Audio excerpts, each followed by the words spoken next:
Vamos abrir nossas Bíblias na primeira carta de Paulo aos Tessalonicenses, capítulo 2. Começamos a estudar essa epístola domingo passado, riquíssima essa epístola. Vamos ler capítulo 2, verso 1 a 12. Porque vós, irmãos, sabeis pessoalmente que a nossa estada entre vós não se tornou infrutífera. Mas, apesar de maltratados e ultrajados em Filipos, como é do vosso conhecimento, tivemos ousada confiança em nosso Deus, para vos anunciar o Evangelho de Deus em meio a muita luta. Pois a nossa exortação não procede de engano, nem de impureza, nem se baseia em dolo. Pode baixar um pouquinho o retorno? Está muito alto aqui para mim, por favor. Pelo contrário, visto que fomos aprovados por Deus, a ponto de nos confiar o Evangelho, assim falamos, não para que agrademos a homens, sim a Deus, que prova o nosso coração. A verdade é que nunca usamos de linguagem de bajulação, como sabeis, nem de intuitos gananciosos. Deus disto é testemunha. Também jamais andamos buscando a glória de homens, nem de vós, nem de outros. Embora pudéssemos, como enviados de Cristo, exigir de vós a nossa manutenção. Todavia nos tornamos carinhosos entre vós, qual ama que acaricia os próprios filhos. Assim, querendo-vos muito, estávamos prontos a oferecer-vos não somente o Evangelho de Deus, mas igualmente a própria vida, por isso que vos tornastes muito amados de nós. Porque vos recordais, irmãos, do nosso labor e fadiga de, como noite e dia, labutando para não vivermos à custa de nenhum de vós, vos proclamamos o Evangelho de Deus. Vós e Deus sois testemunha, de modo que piedosa, justa e irrepreensivelmente procedemos em relação a vós outros que credes. E sabeis ainda de que maneira, como pai a seus filhos, a cada um de vós, exortamos, consolamos e admoestamos para viverdes de modo digno de Deus, que vos chama para o seu reino e glória. Deus abençoe a sua palavra.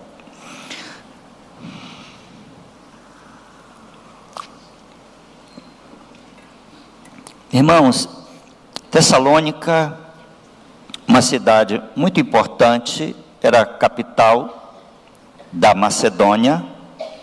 Viviam nela cerca de 200 mil pessoas no tempo de Paulo. E esse nome foi dado por Cassandro, que era então em homenagem à sua esposa. A esposa dele era irmã de Alexandre o Grande.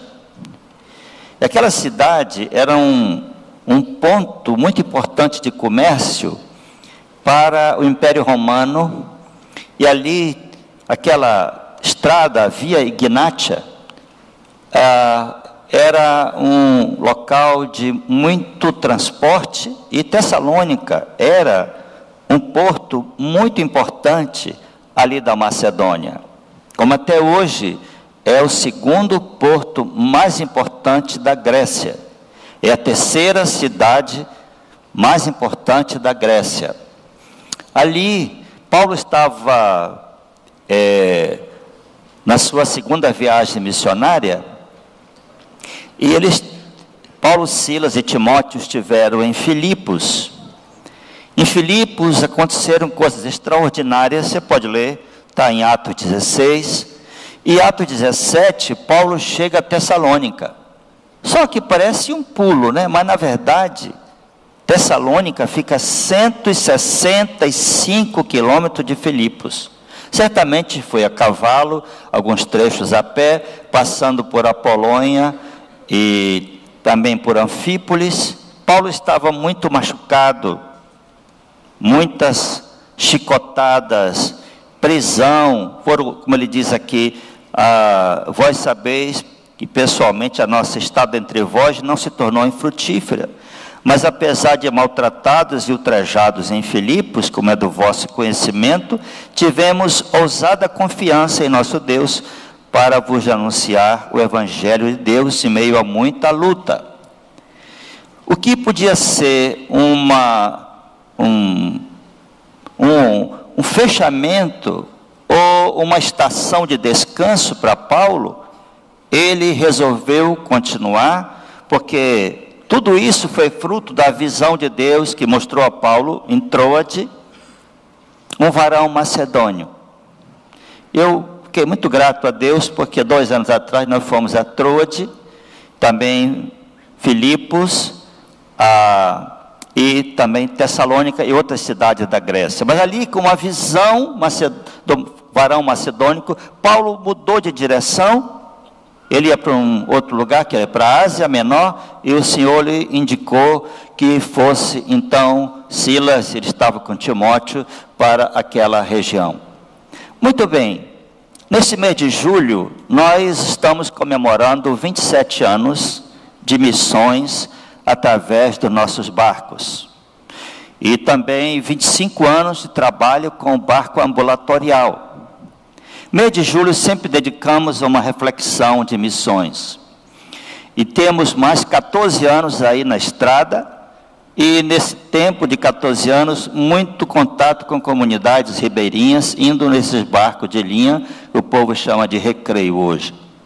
Mas aconteceu em Tessalônica algo surpreendente. A classe alta abraçou o Evangelho. Alguns judeus e gregos, pagãos e grego prosélito. Prosélito é aquele grego, ou gentio, que estava frequentando a sinagoga. Eles creram em Jesus. E lá em Atos 17 fala distintas mulheres. A classe alta normalmente é a última que vem para o Evangelho. Geralmente são as mulheres, as crianças, algumas pessoas de classe mais baixa, mas aqui começou um fato inédito: mulheres distintas da classe dos nobres creram no Senhor.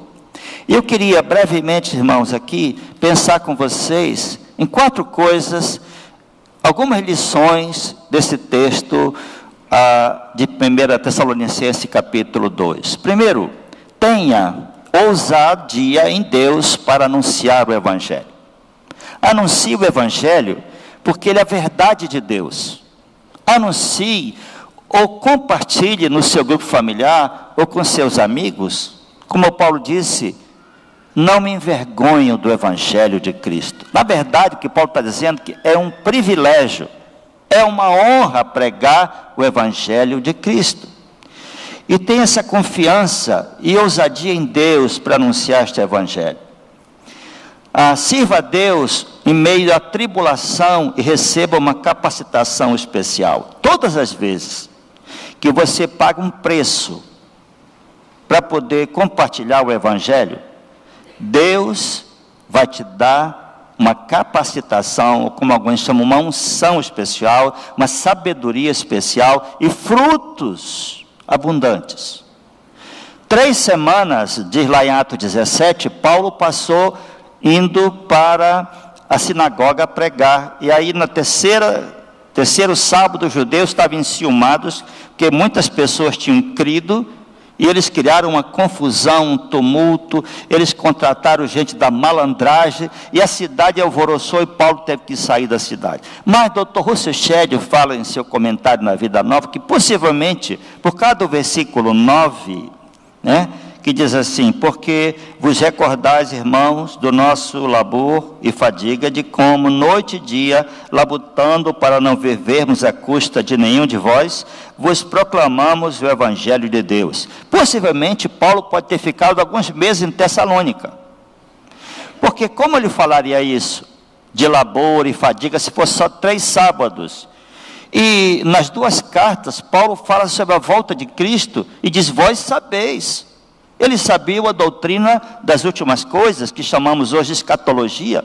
E Paulo disse: vós sabeis aquele que o detém. Nós não sabemos hoje, pesquisamos, ninguém sabe aquilo que detém o anticristo quando ele fosse se manifestar. Mas Paulo disse: vós sabeis, porque ele tinha estudado com ele sobre todo o livro de profeta maior. Geralmente os profetas menores têm um trecho de Apocalipse, ou seja, últimas coisas. Tem um trecho do juízo de Deus. Isaías, Jeremias, Ezequiel e outros e profetas menores têm também. O fato é que aquela visita de Paulo e aquele tempo que passou em Tessalônica foi um tempo de maior frutificação. Mas sabe, é assim que devemos aprender. Se você for confrontado, tiver oposição, for, como ele diz aqui, maltratado, ultrajado por causa do Evangelho, Deus virá em teu socorro. Amém? Deus vai usar aquilo que você está sofrendo por causa do Evangelho para abençoar vidas. Talvez alguns aqui estão sofrendo uma pressão, por exemplo, no emprego, porque você não era crente, agora você é um crente, e você não está mais saindo com o chefe para beber, para isso, para aquilo. Não estou podendo ir. Então começa aquela pressão, você não é mais dos nossos, você sabe que o seu cargo pelo menos está balançando. Fica firme, porque Deus vai honrar a tua vida. Fica firme no Senhor. E aqui, irmãos, Deus fez uma coisa extraordinária com Paulo. Em Atos 17, ele está na prisão, depois de apanhar muito, e como cidadão romano não podia ir para a cadeia, sem um processo. Ele está meia-noite, ele e Silas reclamando da vida na prisão, não é? Não, eles estão adorando a Deus, louvando a Deus na prisão. E a prisão rebenta-se, abre-se todas as portas. Eu fico pensando, se o Senhor fica tão feliz com aquilo, aquela fidelidade de Paulo e Silas, que devia ter muito sangue nas costas, estava adorando a Deus à meia-noite. E aí você sabe, a história está lá em Atos 16, se converte o carcereiro, a família dele, serve a comida para Paulo, são batizados. E agora em Tessalônica, Paulo chega depois de alguns dias, ainda maltratado, machucado, ele resolve anunciar o Evangelho. Deus se alegrou tanto, que disse: vou fazer uma coisa nova com meu filho aqui. Os meus filhos, que tinham Silas e Timóteo. Então foi uma abertura tremenda. Eu vi em Tessalônica, há 2 anos atrás, eu fiquei pensando em Manaus. Tessalônica tem um porto bonito. Manaus é uma cidade de costas para o rio. Nós podíamos ter uma beira-rio muito bonita. Estão começando a fazer alguma. A Tessalônica é assim: você vai para beira-rio e anda nas calçadas ali. Mas o fato é o seguinte: Tessalônica era um porto de muitos barcos, de muitos navios, muitas famílias que se conheciam, e isso ajudou na propagação do Evangelho. Aqui em Manaus, você tem aqui uma família que tem irmãos, parentes em muitos lugares do interior. Muitos vão para lá anunciar e volta nisso. O Evangelho tem mais de 25% de evangélicos hoje no Amazonas por causa disso, irmãos. Muita gente aproveita essa. Eu vi um dia desse uma matéria, mais de 10 mil barcos na Amazônia. Barcos, muitos barcos. Aqui não tem estrada. Os americanos ficam aqui, eu falo: aqui não tem no freeway, no highway. Aqui o negócio é rivers, rivers e rivers.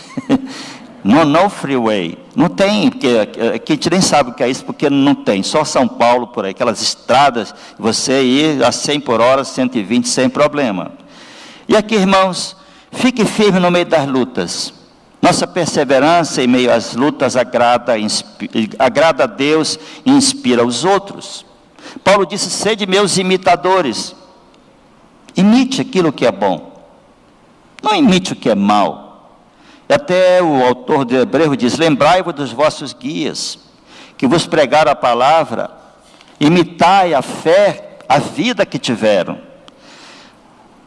Timóteo era um jovem de bom testemunho que foi levado junto com Paulo. Timóteo estava crescendo em meio às provações. Nós, durante 14 anos, éramos todos jovens, e João Wilson, e Mel, Lu, a turma aqui, todos nós éramos adolescentes, eu era jovem, e fomos para a estrada, íamos e voltávamos, e de vez em quando ia alguém novo, já sabe, vai ter problema na estrada.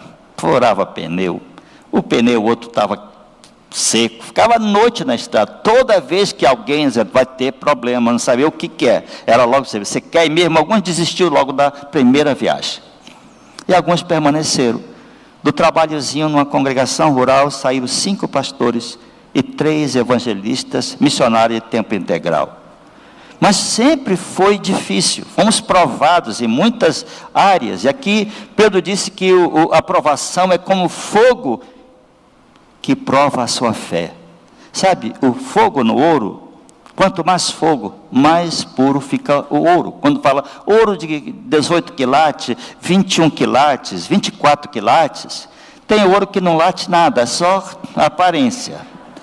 É fogo. Assim, é bom que os jovens, os jovens nós estão tendo experiência, vão para o interior e voltam no barco, e às vezes tem alguma tempestade, é bom que tenha para orar, Orar. Agora está muito fácil, o nosso barco é rápido, e o tipo um expresso nem pode sentir muito tempestade, porque ele tem outros recursos. Agradeça o Senhor. Você está passando luta, provação, agradeça a Deus. O caráter se revela melhor nas provações e se consolida na perseverança dos que pagam alto preço para servir o Senhor. Quando você está passando lutas, dificuldades, Deus está formando o teu caráter. E isso tem valor inestimável. Conhecimento, você pode pegar os montes hoje. É só entrar aqui no YouTube, você vai, se quiser, no Google, o que for, você tem conhecimento. Agora, caráter precisa de provas, de renúncia, sofrimento. Quando estiver passando, Tiago diz, agradeça a Deus, louve a Deus por isso. É difícil, irmãos, é difícil, não é fácil não. O esgotamento que eu tive ano passado, foi mesmo, eu li os salmos, e falei, Senhor, esperar no Senhor, mas é que eu tinha alguma alegria. Eu passei 1 mês e meio sem sorrir. Eu sou uma pessoa extrovertida, fico 1 mês e meio sem dar um sorriso. Não conseguia, de tanto sofrimento da alma. É diferente, não é coisa momentânea. Aí, agradeço a Deus, alguns irmãos me ajudaram com todos os seus recursos, mas foi um irmão na igreja, e começou a contar umas coisas engraçadas, aí eu não só sorri, como eu ri. Eu falei, que coisa, faz mais de 1 mês que eu não tenho um sorriso, mas eu li os salmos, eu vou sair dessa, em nome de Jesus. Eu exagerei no trabalho. Os frutos, irmãos, são mais consistentes quando são mais consistentes e abundantes quando semeamos em meio de lutas, de lágrimas. Teve um momento aqui na igreja que eu pensei que o trabalho missionário ia terminar. 93, final de outubro,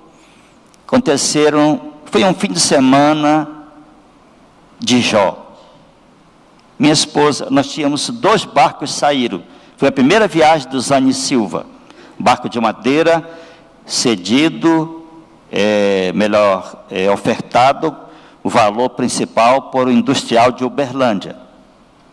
Saiu o Zane para o Rio Amazonas, saiu o Iramar para o Rio Solimões, e naquela sexta-feira à noite que os barcos estavam saindo, houve um acidente de carro.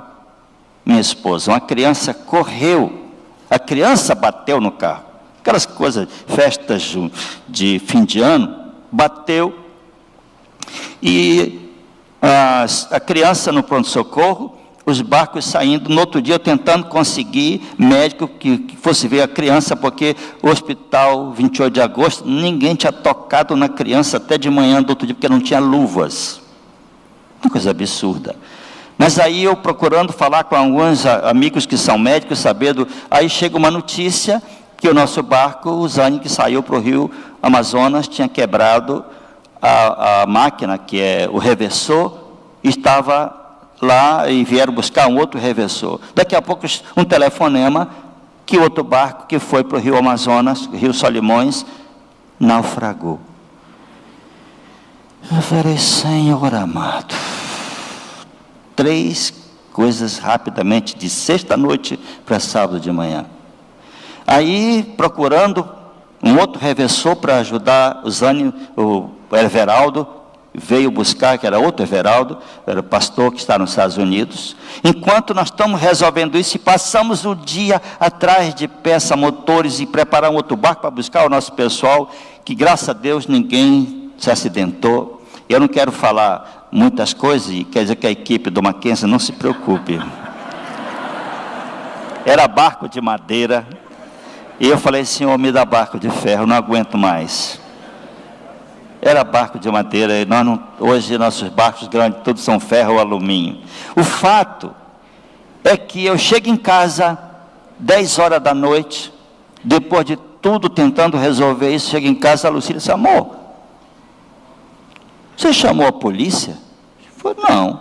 O que aconteceu? Você saiu daqui. Nossa empregada me viu entrar num carro com 2 homens, eram 2 irmãos me ajudando nessa coisa toda. Aí ela foi e ligou para o teu irmão chamou a polícia. Polícia aqui em casa, que você teria sido sequestrado. Eu falei, isso é coisa do capeta, gente. Não é possível. Não, irmãos. E bota sofrimento depois. Mas teve uma irmã que eu pensei assim, nós vamos desistir desse negócio de barco. Eu pensei. Eu fui para tirar o barco do fundo e muitas coisas, passei lá, minha mente não sossegava com aquilo. E aí no corredor da igreja, a Shirley, que é dentista, falou, pastor, quando vai ser a outra viagem? Eu falei, que viagem? Vai ser. A mãe dela não era nem da igreja. Eu falei, sua mãe vai deixar você ir? Sim, pastor. Sim. Eu falei, meu Deus, então eu acho que é para viajar. E nós recomeçamos com muita luta, mas foi uma prova. Foi uma prova. Mas aqui, irmãos, diz aqui no verso 3, pois a nossa exortação não procede de engano, nem de impureza, nem se baseia em dolo. Pelo contrário, visto que fomos aprovados por Deus a ponto de nos confiar a Ele o Evangelho, assim falamos, não para que agrademos a homens, e sim a Deus que prova o nosso coração. Na verdade, é que nunca usamos de linguagem de bajulação, como sabeis, nem de intuitos gananciosos. Deus disto é testemunha. Também jamais andamos buscando a glória de homens, nem de vós, nem de outros. Segundo lugar, irmão, sirva a Deus com integridade. No tempo de Paulo, já tinha enganadores. Ele fala até de gente que abandonou o evangelho e estava ensinando heresias. Só na 2 Timóteo tem 4 que se desviaram da fé. Tinha os filósofos que faziam muitas palestras e enganavam também muitas pessoas. Os filhos de Deus devem agir com integridade, viver com integridade. Pregar o evangelho, irmãos, é um grande privilégio. Paulo disse, Deus nos confiou. Fomos aprovados por Deus, que nos confiou o evangelho. Quando você tiver a oportunidade de compartilhar o evangelho, Paulo disse, eu não fazia nada disso por bajulação ou por agradar homens. É muito importante isso. Hoje em algumas igrejas, o pastor chega lá e fala, senhora, pastor, não fale muito não de pecado, adultério. Como? Pai desse adúltero, cheio de tanta, eu não vou falar a palavra? Pronto, então, até logo para vocês. Mas o fato é que Paulo disse, eu não negociei a fé. Não negocie sua fé. Não faça para agradar homens. Não quer dizer que você seja desagradável aos homens. Você precisa primeiro agradar a Deus, falar a verdade. Se desagradar aos homens, paciência. Um pastor amigo nosso aqui de Manaus, que já está na glória, o pastor Frederico era muito irlandês, muito enfático. Ele dizia: meu irmão, se o que eu falar te ofender, se Deus te ofender pela palavra, se é você e Deus. Se eu te ofender como pessoa, você me perdoe. Mas se é a palavra que está te ofendendo, muitas pessoas, nós falamos, e a pessoa: quem foi que contou minha vida para o pastor? Então, nos Estados Unidos tem uma coisa interessante. Os presbiterianos estão entre os 3% mais ricos dos Estados Unidos. Então tem pessoas que vão para a igreja presbiteriana para fazer negócio. Aqui não tem tanta gente rica não se engane não, né? Você vê o carrão assim, não sabe que no bolso vai ter nem moeda. Mas, aí o sujeito vai, começa a conhecer, fazer negócio. Depois que ele já fez os negócios, passou lá 2, 3 anos, eu vou para outra igreja, porque aqui o mercado já deu o que tinha de dar. Ou seja, isso é imoral. Então, busque a glória de Deus, não de homens. Jesus falou muito claro sobre os fariseus que faziam as coisas para ser visto pelos homens. Não faça nada só para ser visto pelos homens. E aqui um detalhe: se você faz um bem a alguém, Jesus disse: não saiba a tua mão direita que fez a esquerda ou a esquerda a direita. Ou seja, não fale o bem que você fez, porque você perde o galardão. Os fariseus proclamavam as suas boas obras, e Jesus disse: eles já receberam o seu galardão. Então, quando você deu uma cesta, 10 cestas, 30 cestas, que ninguém saiba. No máximo a pessoa que vai levar. Se mandar para uma família, se for alguém do grupo familiar, peça para outra pessoa entregar isso. Olha, um irmão pediu para entregar isso para você. Que eu diz: eu fiz tal coisa. Perdeu o galardão. Então faça e não fale nada. Você está fazendo e o Senhor está vendo todas as coisas. E lá tem um sistema de informática super, que nem inventaram ainda. Meu filho está trabalhando no Vale do Silício, e a palavra agora é inteligência artificial. Ele fez doutorado, está numa empresa, lá numa startup, uma empresa nova, e disse: papai, toda semana eu recebo 2 propostas de emprego, porque já souberam que ele está desenvolvendo com uma equipe, ele está liderando uma equipe para desenvolver um software de busca, que ainda ninguém conseguiu. Tem várias pessoas trabalhando no mundo, mas eles estão conseguindo um pouco mais que outros. E eu fico pensando, o fato é que ele e outros estão dizendo: daqui 10 anos, não vamos precisar de motoristas, os carros vão andar sozinhos. Daqui 10 anos, aqui, oh meu Deus, os empregos. Já chega o Uber, que está tirando o emprego de muitos dos taxistas, porque é mais barato, é mais simples, mais rápido. Tudo. Eu não estou fazendo propaganda do Uber, mas é o fato que todo mundo está aí, né? Eu ainda vou usar o táxi, aquele cara tem família. Busque a glória de Deus. Em terceiro lugar, trate as pessoas bem. Trate bem as pessoas, ame-as e sirva-as. Paulo disse: embora pudéssemos, como enviado, verso 7 de Cristo, exigir de vós a nossa manutenção, todavia nos tornamos carinhosos entre vós, qual ama que acaricia os próprios filhos. Assim, querendo-vos muito, estávamos prontos a oferecer não somente o Evangelho de Deus, mas igualmente a própria vida. Por isso que vos tornastes muito amado de nós, porque vos recordais, irmãos, que nosso labor e fadiga, de como noite e dia labutando, para não se vermos à custa de nenhum de vós, vos proclamamos o Evangelho de Deus. Então, ame as pessoas, sirva-as. Se você não tem intuito ganancioso no que você vai fazer, olha, eu digo o seguinte: um empresário, ele tem que ter por objetivo o lucro. Mas isso não impede de tratar bem os seus empregados. Isso não impede de tratar bem aqueles que o servem, os clientes. Muita gente aprendeu isso e está enriquecendo. Porque sem lucro você fecha as portas. Agora, o que está se tratando aqui, irmãos, é um pregador. O objetivo dele é fazer as coisas para a glória de Deus. No seu grupo familiar, onde você estiver trabalhando, servindo as pessoas, que você está liderando no mundo corporativo, ame as pessoas, trate-a com respeito.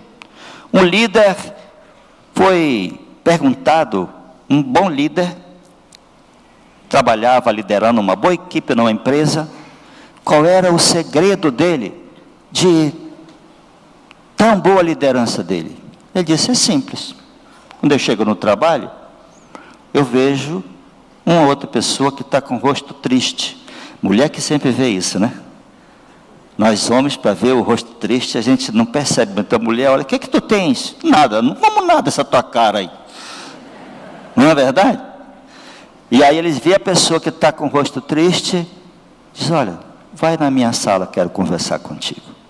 Às vezes é um problema familiar, dívida, problema de relacionamento com alguém, está doente. Então ali ele faz um trabalho pastoral. Ele é um cristão, dono de uma empresa, que está crescendo, aí está precisando de um dia de descanso, tratar esse assunto, vai. Chega no outro dia, ele olha outro com o rosto assim, sabe cara de mamão macho? Sabe, já viu o mamão macho, comprido? Aquele rosto, cara de mamão macho, assim. Ou então de nota promissória vencida. Mas, vai lá comigo. É a maneira dele liderar a empresa. Mas Paulo está dizendo, irmãos, nós tratamos vocês até como uma ama que acaricia os seus filhotes. Como pai que acaricia seus filhos. Que aí uma boa figura pastoral para você que está servindo em algum ministério. Trate as pessoas bem, ame-as e as sirva. E se você crescia na liderança da igreja ou do mundo corporativo, continue humilde, porque isso é muito necessário. Nós somos iguais. Sempre bom olhar para trás e lembrar de onde nós viemos. Paulo diz assim, que quando nós nos dedicamos aos outros, eles se tornam como filhos nossos. E nós como pais espirituais. A maior necessidade hoje da igreja evangélica no Brasil e no mundo é de pais espirituais. De pessoas que se importem com as outras. Eu estive no seminário de Campinas uns anos atrás e saí com os alunos. Fomos a uma igreja, tivemos reuniões, dormi lá no seminário. E eu perguntava, quem é teu tutor? Tem em outras cidades às vezes. Alguém está cuidando de ti? Pastor, não estou aqui largado. Só vou quando tem presbitério, mas eu estou aqui, ninguém cuida de mim. Eu falei, pode ser que esteja acontecendo aqui. Um dos segredos, irmãos, de uma vida saudável na igreja é um cuidando do outro. Somos responsáveis pelos que cativamos. Isso vem do Pequeno Príncipe, que ele é autor do Pequeno. Somos responsáveis por aqueles que nós cativamos. Então trate bem, não custa nada. Muitas pessoas estão vindo para os nossos grupos. Receba bem, trate bem, que você só volta onde você é bem tratado. Em último lugar, sirva a Deus com piedade, justiça, e sirva irrepreensivelmente, versículo 10, vós sois testemunha do modo que piedosa, justa, irrepreensivelmente, procedemos em relação a vós outros que credes. E sabeis ainda que maneira como o Pai a seus filhos, a cada um de vós, exortamos, consolamos e admoestamos, para viverdes do modo digno de Deus, que vos chama para o seu reino e glória. Estou já terminando, a hora já deu ali, apenas algumas explicações aqui. Sirva a Deus com piedade. Piedade essa palavra tem nela a ideia de devoção, de espiritualidade. Fé é uma palavra profunda, não é simplesmente se apiedou também, mas justiça. Sirva a Deus com justiça, seja justo, seja verdadeiro, ame a Deus, ame o seu próximo, irrepreensivelmente. Hoje nós lemos o texto aqui, que o presbítero deve ser irrepreensível. O cristão deve ser irrepreensível, porque ele é a Bíblia que os outros estão lendo. O mundo não lê Mateus, Marcos, Lucas e João, o mundo lê sua vida, a minha vida. Seja irrepreensível, peça a Deus transformar seu caráter, seu coração. E a última coisa, Paulo disse, boa coisa aqui para aqueles que estão cuidando de pessoas.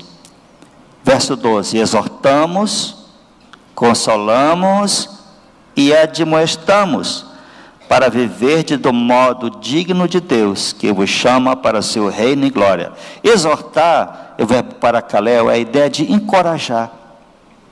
Algumas pessoas acham que exortar é ralhar. Não, aqui é encorajar essa pessoa. Está tropeçando, encorajar essa pessoa. Consolar não precisa explicação. E admoestar é ensinar, é dar noções, dar princípios.